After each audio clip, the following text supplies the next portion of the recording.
نەڵێ مردم کە دنیا پشتی لەو ئەو ڕوو لە دنیا بێ کە پوری زاڵە بۆچی پیرەزاڵی پێڕەزانا بێ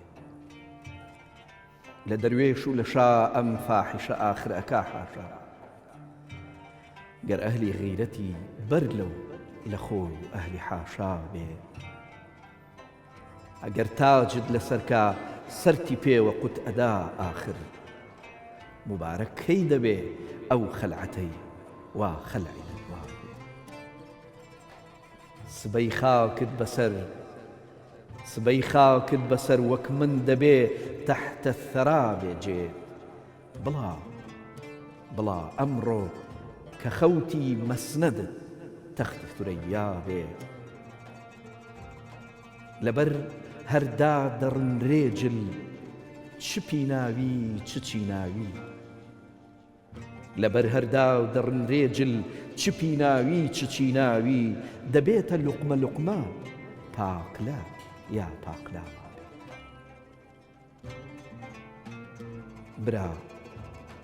برا فکری چرا کبریتی فرسەت تا لە دەستایە شەوی ئەڵدا لە پێشە ڕۆژی عومرت وەختە ئاوا بێ بکەین ئاه و فوغان و ئاگرێ بەردەی نەخاوی خەراباتی مەحەبەت حەیفە بێ ئاشوب و غەوغا لەگەڵ فەریاد و گریە حازرە فریاد ڕەس مەحوی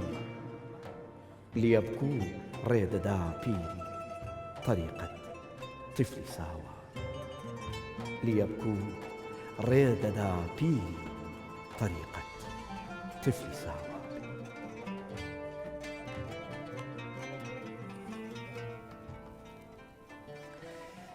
بسم الله الرحمن الرحيم كل نفس ذائقة الموت ثم إلينا ترجعون هەموو نەفسێک تامی مردن دەچێژێ پاشان بۆ لای ئێمە دەگەڕێتەوە لە شەوێکدا کە گەڵاکان دەورن بۆ ئەوەی بەهاری نوێ لەدایک ببێ لە کاتێکدا کە خۆر ئاوا دەبێ بۆ ئەوەی بەیانیەکی نوێ هەڵبێ لە ساتێکدا کە تاریشی دێت بۆ ئەوەی ڕووناکی مانای هەبێ ئێمە لێرەین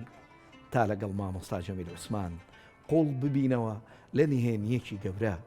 نهێنی مردن و گەڕانەوە بەڕێزان مەولانا جەلالەدینی ڕۆمی ئەفەرمێ نهێنی مردن لەوەدایە کە تەنها دەرگایەکە نەک کۆتایی پەنجەرەیەکە بۆ ڕووناکی نەک دیوارێک بۆ تاریکی عاریفان باسی پەروانەیەک ئەکەن کە لە قۆزاخی کرمدا دەشیا هەرگیز دنیای دەرەوەی نەدی بوو ڕۆژێک قۆزاخەکە ئەشکێنێ و پەروانەیەشی جوان لەدایک ئەوێ ئەگەر لە کرمەکە بپرسین دەڵێ پەروانەکە مرد بەڵام ڕاستی ئەوەیە کە پەروانەکە تازە ژیانی ڕاستەقینەی دەست پێ کردوێتەوە سڵاوی خوای گەورەتان لێبێ بینەرانی ئەزیز و خۆشەویستی بەرنامەی ڕازی دڵان خۆم بە خۆشحاڵە زانم کە لە ئەڵلقەیەکی دیکەی ڕازی دڵان بە ئێوەی ئازیز و خۆشەویست ئەگەمەوە ڕازی مرگ و مردن بۆ خۆی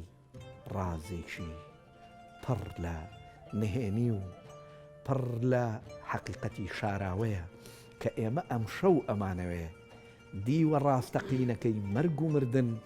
لەگەڵ مامۆستا جەمیل نمایان بکەین بە ناوی ئێوەی ئازیز و خۆشەویست و ئەم ستافە ئەزیزەی بەرنامەکەمان زۆر بەگەرمی بە خێراتنەوەتەکەی مامۆستاگیان زۆر سپاس بۆ ئامادەبوون زۆر سپاس بۆ ئێوەش مامۆستاگیان بۆ ئێوە بۆ ستافە خۆشەویستەکەتان سڵاو لە جەناب لە تەواوی بینەرانی بەرنامەکەت یاخوا بەخێر بیستی لە مەجلیسێکدا مامۆستا کە شێخ تاجەدینی ئەردەبیلی حزوری هەیە مەجلیسەکە وابزانم مەجلیسی مەولانا بووە باسی مرگ و ژیان ئەکرێ شێخ تاجەدینی ئەردەبیلی پێی وایە کە مرۆڤ کاتێک کە ئەمرێ و کۆتایی پێت ئیتر وەکوڵێ هەم ڕۆحەکەشی و هەم جەستەکەشی ئیتر کۆتایی پێدێ ئەڕوا بەڵام مەولانا ئەڵێ نەخێوانیە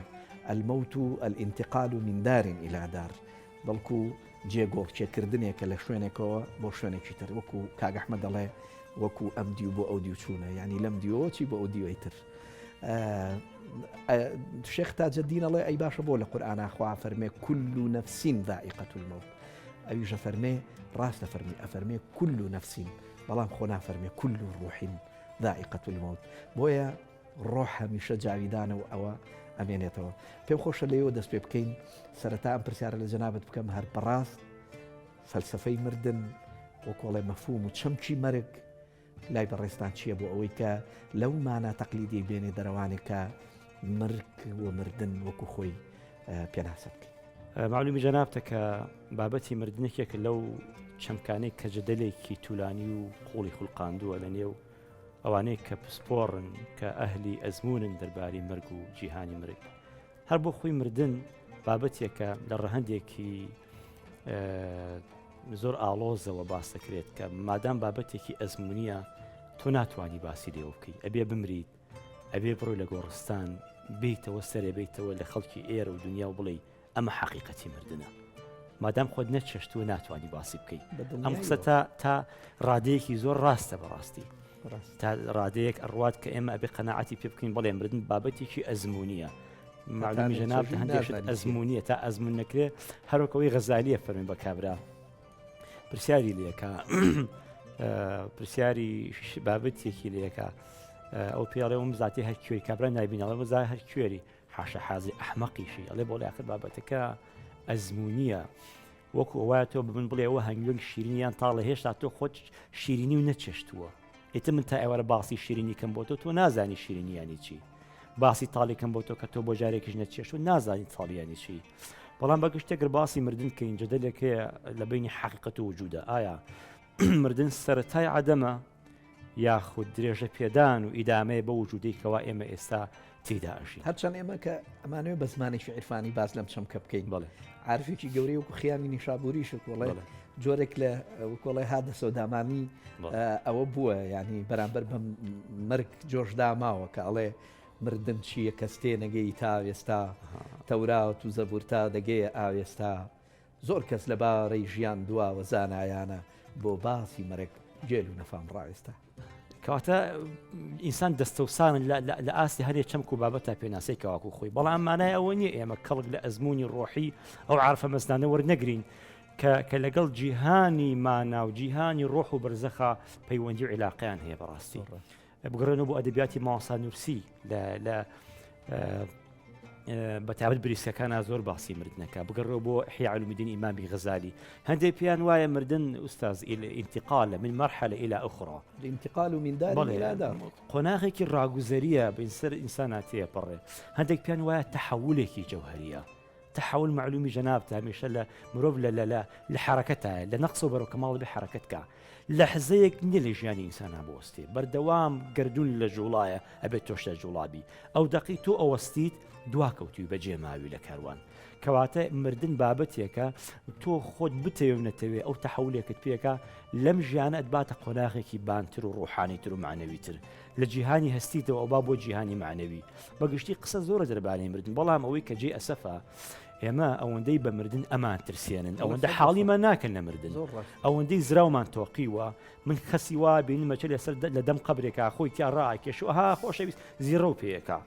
ئەزانی هەر فەقی هوزانا گەورە و شەڕعناسەکانی ئێمە فەرمن کەسێک کە لە حاڵەتی مرد نزیکە بێتەوە ئیتر باسی غەزەبی خۆی بۆ مەکەن باسی عەزابی ڕۆحکێشانشی باسی ڕەحمەتی خۆی بۆ بکەن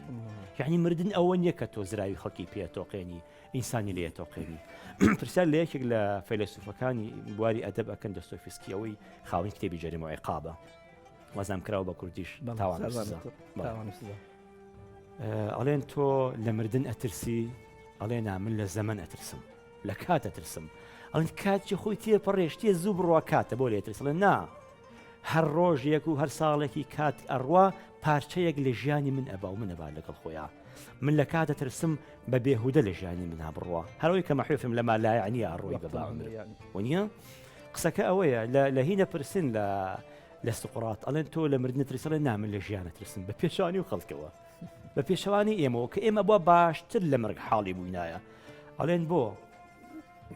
ئەڵێ ئەوەی ئەمان ڕوخێنێ حەزە بۆ ژیان نەکترس نەمردن ئەزانی ئوستاز ئێمە بەقەدەر حەزەکانمان بۆ ژیان بەقەدەر خەونەکانی ئێرەمان ترس و دڵڕاوی و قەلەقمان هەیە بەڵام مردن ئەڵێ زۆر جار ئەوەی کە ئەترسێنە شانیەوە نەلێشی بترسی تر بۆ لێترسی ئەڵێ مردن ترسان لە مردن کەسی نەڕوخاندووە ئەوەی تۆ ئەڕوخێنێ ژیانە نەک مردن ئەڵێ زەمن هەموو ئەو شتان لەگەڵ خۆیان ئەبەرێ کە تۆ حەزولێتی کە تۆ پێویست و پێێتی ژیان هەموو ئەوان لەگەڵ خۆی ئەڵێ بەڵام مردن ئەوانە باوەش بۆ شتانە کاتەوە کە ژیان بەجێ هێشتووە ژیان چی بەجێ ئەڵێ مرۆڤێکی پیری کۆماوی بەکەوتە کەسی نەماوە لاشەیەکی بێگیان ئەخێنە ناو قەبرەوە مردنەوە وەرەگرێ دەتخوا کامیان شانی و لێ بترسی ئەڵێ ژیان هەموو ئەوانەی تۆ خۆشتەویستن و حەزی لیان بدڕ خۆی ئایبا چیەدا بمردن چی بە خاک ئەسپەردە ئەەکەن چی بە خاک ئەسپێرن ها مرۆڤێک کەوا ڕۆحیشان لێ سەردەوتەوە کەواتە ئێمە کاتێک کە ئەمرین بەر لەوەی من خەنە گۆڕ ڕۆحمان گوزەری کرد و ڕۆی ئەوە کە ئەخرێتە گۆڕ خودی ئینسانەکە نییە لاشەیەک و کۆمەڵی چڵوچێوە لە ئینسانەکە ئەگەر سەرنج بین لە حەدیسەکەی پێغەمبەری خوا صلی الله عليه وسلم بە مردن ناماترسێنێ بەس ئێمە خراپمان نایەکەین اذكروا هادم اللذات الله باسی حەزەکانەکە ئافەرمی یادی ئەو شتەکەن کە حەزەکان تێکەشکێنێ حەزەکان باسی حەزە یعنی ئەڵێ ئەبێ حەزەکان جا سوقرات بێ بەڵێ جا سوقرات لە دەربارەی ئەو مەسەلە باسەکە ئەڵێ کە بۆچی پێڵێن ئەی باشە چی بکەین ئەڵێ بە کورتەکە ئەڵێ ئەوە ژیانە ماترسی ئەڵێ ئەی چی بکەین بۆ ئەوی ئەو ترسەش نەمێنێ ئەڵێ ئەبێ شتێکت پێ بێ بەهاو مانای گەورەتر بێ لە ژیان ئەڵێن چی ئەڵێ ئیمانێکی بەهێز یا عشقێکی بەهێز تەنها دوو شت دەتوانن ژیان لەبەر چاوتۆ ما بێماناکەن ئیمانێکی بەهێزی هەبێ عشقێکی بەهێز یاخود عشقێکی بەهێزەوێ بۆ شتێک لە پێناویدا قوربانی بێ بە ژیانی خۆشت دەخۆ هەر ئەمەیشە لە قورئانە داوا کراوە ئەوانەی کە ژیانی خۆ فرۆشتن بەخوا الله اشترى من المؤمنين أنفسهم بأن لهم الجنة آخر خۆ جەنەت بۆ کەس نییە یعنی تۆ ئیمانێکت هەیە ئەمەندە گەورەیە ژیانەکەی بە قوربانی یا تۆ عشقێکت هەیە ئەوەندە گەورەیە حەلاجیان خستە سەردار لە شەرحی مەتنی منهاج ئیمامی نەوەویە هاتووە خەتیبی شەربینی باسی حەلاجەکە ئەفەرمێت چەپ و ڕاستیان کرد هەڵیان واسی بەدارەکە ئاگریشان پێوە نالێژێرەوە خەڵکی بەردەبارانیان کرد و پێەکەنی یەکێ لەو کەسانی بەردەبارانیە کرد بەردەکانی فڕەدا و گەڕایەوە حەلاج وتی ئەو تۆ بۆ بەردەم تێ ناگری وتی وەڵاهی من گومانەکەم تۆ کەسێکی خراپ و بێدین و مولحید بی ئەوە نیە پێەکەنی تۆ ئەوە ئەمری ئێوە بە حساب ئەهلی ئیمانین کەچی خەریکە زیڕەیەکی نەمەرگ وتی ئاخر ئەزانی بابەتەکە چییە من یەقینم هەیە من قوربانیم داوە لە پێنا ئەم عشق و ئەوەی نەما ئێوەش قوربانێکتان بۆ نەداوە ئەڵێ ئەسەفن ئەوانەی بەردم تێگرن بە یەقینەوە بەردم تێگرن دۆسەکانم بە گومانەوە بەردەکەندانن خۆزگە تۆش بە یەقینەوە بەرد و تێگرتن ئەوە یەقینەوە ئاکا لە ئێمە لە مەرگ نەترسین کەواتە بابەتەکە بی خوێندنەوەی تریمان بۆ هەبێ بەڕاستی ئوستاز مەحوی ئەو شعری جەنابەت خوێنتەوە ئەگەر بگەڕێنەوە بە ئەو شعرە حەزرەتی مەحوی ڕەحمەتی خۆی لێبێ لە زۆربەی شعرەکانیان لۆمەی دنیا و ئەهلی دنیا و ژانی دنیا ئاکات وایە زاهیدێکە دەرچوونە گەرچی بۆ سەقەرچین بەڵێ یا لە زۆر شوێنی ترا چییە دنیا ژنێکە هەر شەوی سەفر بە سەد فیتنە سبەینێ بە خوێنی جەری ئەهلی دڵەکا بێز و بالفعل زۆر لۆمەی دنیا ئەکا زۆر دنیا بە ئەوە ئەبینێ بە ینی لایەنە سەلبیەکەی دانێ سلبیەکەی بینێ ئەزانی چۆن ئوستاز ئەو چەند بەیتی تۆ خوێنجە نابێت خوێنتەوە باز لەوە ئەکا هەر کەسێک ڕوو لە دنیا بێ پشتی لەخوایە نەڵێ مردم کە دنیا پشتی لەو دنیا وەکو سروشتی وای پشتەکاتی ئینسان ئێمە بشوێنیەوە ڕاکەین ئەگاتە کوێ ئەگاتە ئەویا کە ئەڵێ ئەگەر تاج و لەسەر کاسەرتی پێوە قوتەدا ئاخر مبارەکەی دەبێ ئەو خەلعی معلومی جەنابتە خەلعەت دوو جار هاتووە لە ئەدەبی لە زمانی بەلاغا جەکاتێک کە دووشە لە لەفزا لێگەشتن لە مانادا جیاوازن ئەو مانای خۆی هێمە تیباقمان ئێمە جیناسمانێک ناسی شقاقمان هێ تا کۆتایی ئەفەرمێ ئەو خەڵاتە کەی مبارەکە لە بەرتادای ڕن جەناب و کراسێکە دەی بە من بەهەدیە دوای ناڵی توابم دەرەوە لە بەرمەدایە ماڵی ئەڵێ دنیا لێت ناسەنێتەوە ڕێ ناسەنێت دنیا چی پێداوم جوانی بە مندا هەمووی لێ سندیتەوە دنیا گەنجی بە مندا ئەوە من خوا حافیزی لە یەکەم دنیا ماڵ و مناڵت پێدا لێتە سەنێتەوە جاخۆ هەر بە مردن نییە خوا لێتە سەنێتەوە من چوومە ماڵی پیرێک لەم ڕۆژانە چوومە خزمەتی پیاوێکی پیر تەمەنی تقریبا لە سەدەکانی زیگە بە 200 ساڵ ڕۆژگارێ بوو ماڵەکەیان دیوەخانەکە ئەمەندە گەرم و گوڕ بوو کوڕ بەجیا کچ بەجیا بە خێراتن و خزمەت ژنیەکی پیر هەتا توانی چایەکمان بۆ بکات ئەوە حاڵ نەبوو تو مامە فڵان ئەیکوا مناڵەکان وتی هەمووی ڕۆی ئێوە هی ئەو نییە ئیتر وتی بەخوا بە منتیش نانەوە تەکلیفیان لێکەم یەکتان بێن لەگەڵ منابژین نانەوە بۆیاڵێ هەرچیت پێبا لێتە سەنێتەوە ماڵ و مناڵ جوانی دایک و باوک مەولەوی مامۆستا شتێکی زۆر جوانی هەیە ئەڵێ هەرچی دابوو پێم یەک دامەوە حسابی حەشرت هاوەلامەوە بەس تەنها حسابەکە ماوە کەواتە ئەوەی خەساریدا لە من و تۆ ژیان و یا مردن ئەڵێ ژیان بوو آخر تۆ ئەو بێ حەزر لە شتێکی کە خەساری لێدا لا خوف عليهم ولا هم يحزنون حەوی پەیوەندی بە ژیانەوە هەیە هیچی پەیوەندی بە مردنەوە نییە جەنابت لەو شتە ئەترسی کە لە داهاتواتەوە بەدەستی بنی کۆمەڵی خەونت هەیە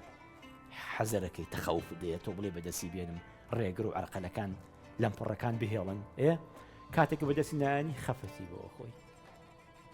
ئەمە هەمووی ژیانە ئینسان کە ئەڕوا بۆ قیامەت هەر ئەوەی کە مەحوێ فەرمێ لە حینی نەزعی ڕۆحی عاشق وتی ئۆخەی لە میحنەتخانە دەرچووی کەواتە مردن دەرگایە کە بەرەو جیهانێکی فراوان و بێسنوور مردن ئازادبوون و تەجەڕودی ڕۆحە لەو هەموو کۆت و قەیدەی ژان لە سەریدا ناوین جستە لە سەریدا ناوین بەڕاستی حەقە ئێمە لە مردن نەترسین ئێمە ڕوومان نایە بمرین بۆیە ئەگەنە لە خودی مردن ناترسین وستاز بڕواکە ڕوومان نایە بمرین بەخواوایە چی وای لێ کردی ڕوومانەیە بمرین ژیانە وایە ژیان وام لێ ئەکا ڕووم نەیە بمرم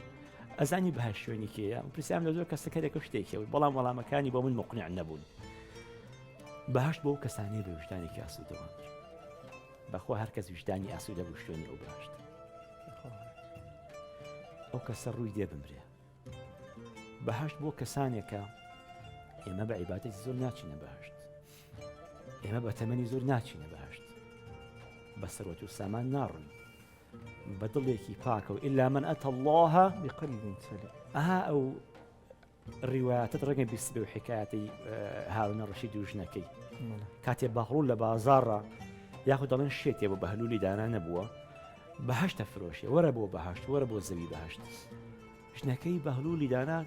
ژنەکەی هارونە ڕەشید کە ئافرەتێکی خواناس بووە بەزەی پیاتە و دڵی بۆیە سووتی ئەڵێ بەهشت بە چەندە مەتری ئەڵێ بەوەندەیە پارچەیەک لە زەوی بەهشتی لێکڕێ ئەڕواتەوە شەو هارون خەوە بینێت لە خەوی ژنەکەی دەرگای بەهشتی بەسەر وڵاکەنەوە وەڵم بۆ دواوە تۆ نەڕووی بەیانی هەڵە سێ ئەڵێ بە خێزانەکەی چیت کردوواتەوە ئەم شەوچی بۆ بەهشت و من نەچووم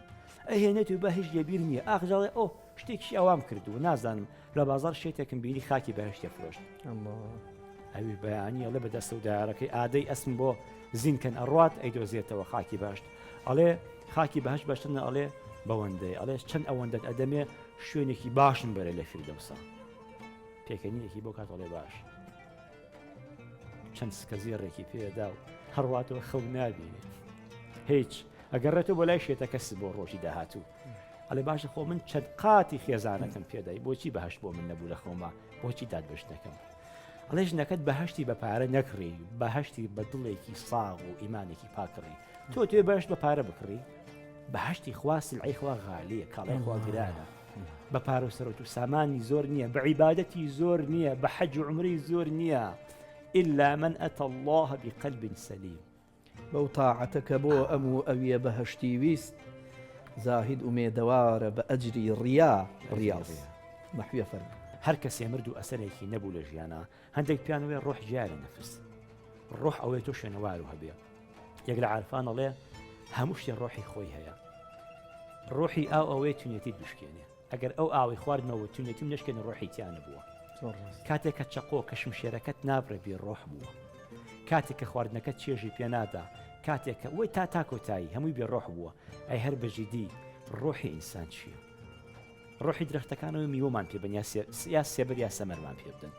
ئەی بەجددی ڕۆحی ئینسان چی بوو ڕۆحی ئینسان نامرێت خوا فەرمێ كل نفس ذائقة الموت نافەرمێ كل روح ذائقة الموت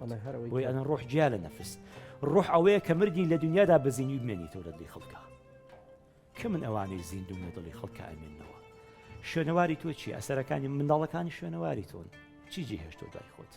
پێغەمبەری خوا فەرمێ کاتێ ئینسان نەبرێ هەموو شتێک کۆتایی پێدی ئەو پشتێک ئیدا مات ابن آدم انقطع عنه عمله إلا من ثلاث سێ ڕێگە ماوە باسی ئاسارەکە باسی ئاسارە باسی ولد صالح يدعو له صدقة جارية علم ينتفع به